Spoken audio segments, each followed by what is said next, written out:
So hello, today is May 5th, 2025, or 5th of May, as they say at the taco stand.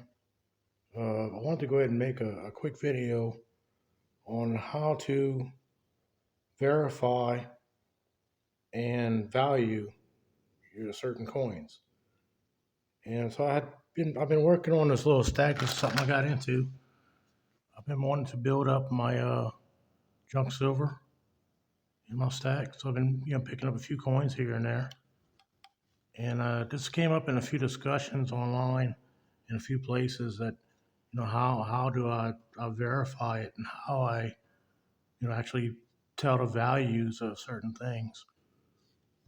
So I went and I got a coin in recently, this one here.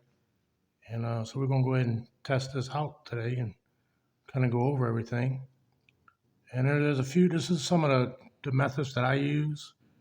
It's probably not the most accurate ways. If you have a coin shop or you sell and buy coins constantly, in and out, lots of volume. You want to get a Sigma Metalytics machine or something like that which would be more accurate in determining and authenticating the coinage. But this is just some of the methods I use as like a casual stacker or collector.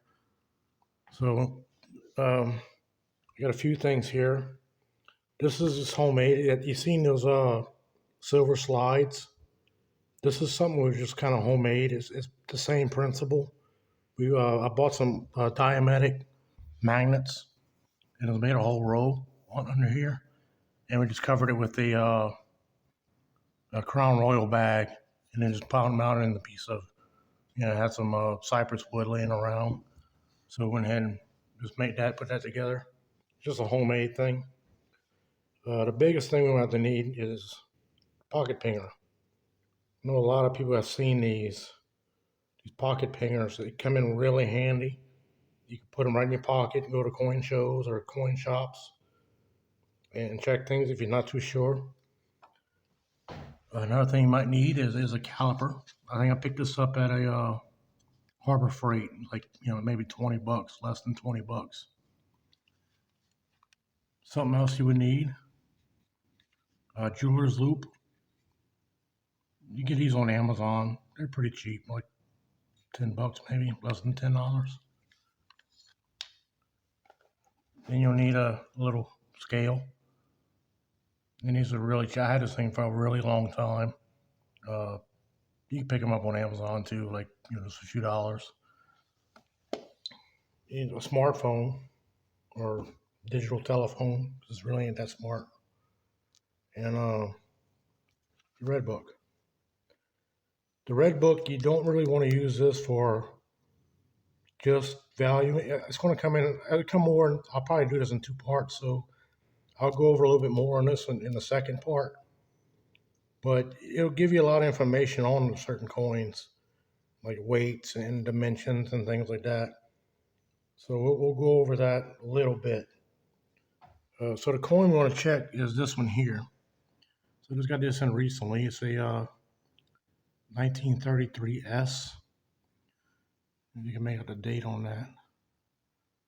I'll probably pull up my jeweler's loop and show you the S's. And the S is like at the very bottom next to $50. It has an S. It's really hard to see with this camera. I had to use a second device for this because I had to use my cell phone to do something here in a minute. But, normally I'll start off and let's go ahead and check the weight first on this. So on your weights, we're checking your grams. Set the grams. Okay. So the scale also has like 80 ADVP ounces. It actually measures in troy ounces. Dime weight. And I forgot what the CT is. And in grains. Grains is good to know also. But we measure coins mostly in grams. So you have a mint condition coin would be 12 and a half grams as mint condition. This is going to be a little bit less because you can see it's pretty worn out. And like a lot of things you collect, just 90% silver coins, it's a little worn out. So, but it should be pretty close to 12 and a half. 12 and a half will be mint. We're going to be a little bit under. 12.2. Let's double check it. 12.2, 12.3. Yeah, 12.2, I say. Yeah, the scale does it quite a bit. But 12.2, I checked it all out different ways and should be good. 12.2. Just slide. No, you can use like a regular magnet. The silver's not magnetic, but silver has a certain property to it when you run it across a magnet. That's why normally I just use this, because if it's iron in it, it would just stick to it. But see how, watch how it goes real slow.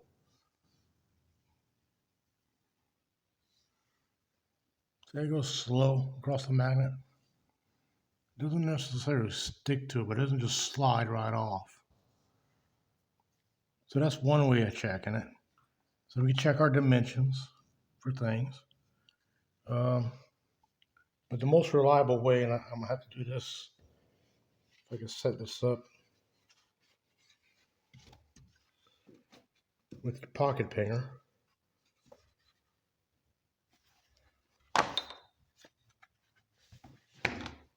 Yeah, I try to get one of them little zoomers to help me, but Lord help us all. This country is doomed.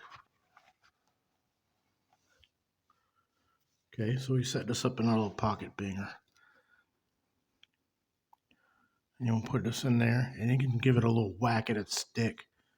Or most times, see how it has this little part right here.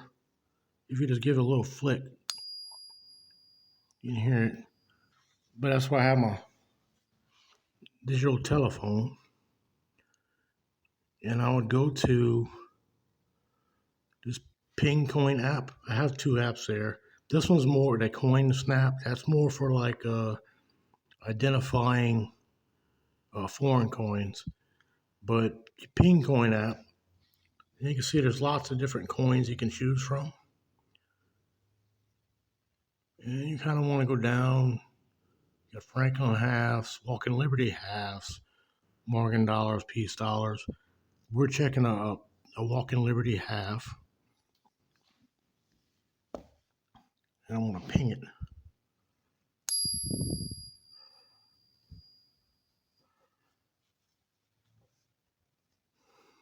No.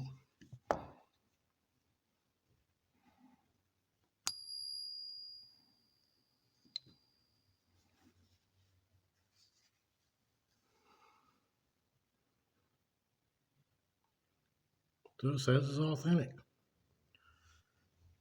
And so we check the weights, we check the scale. You kind of want to do at least three things. We can check dimensions. For the dimensions, you have to go into the red book.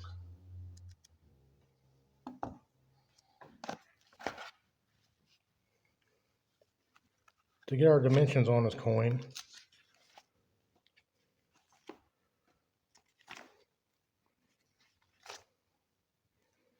if you go into the red book, and it kind of gives you a little background. Some of them they tell you like a little bit about the designer. They'll give you certain things, a little bit on how to grade it, just a little bit. Give you a little information on it. And at the very top, if we can really make this out with this camera, so there's a little bit, and it says 12.5 grams, 90% silver. A little bit about the diameter. So you can get a little bit out of the red book on it. It'll tell you a little bit. That's really all. as far as this part goes, that's all you want to really use the red book for.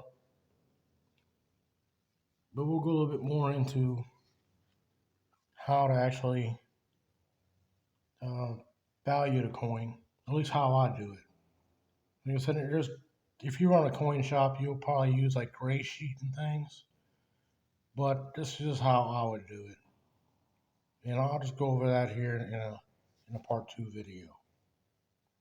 That's all I got for this one. So we have a good, authentic walking Liberty half.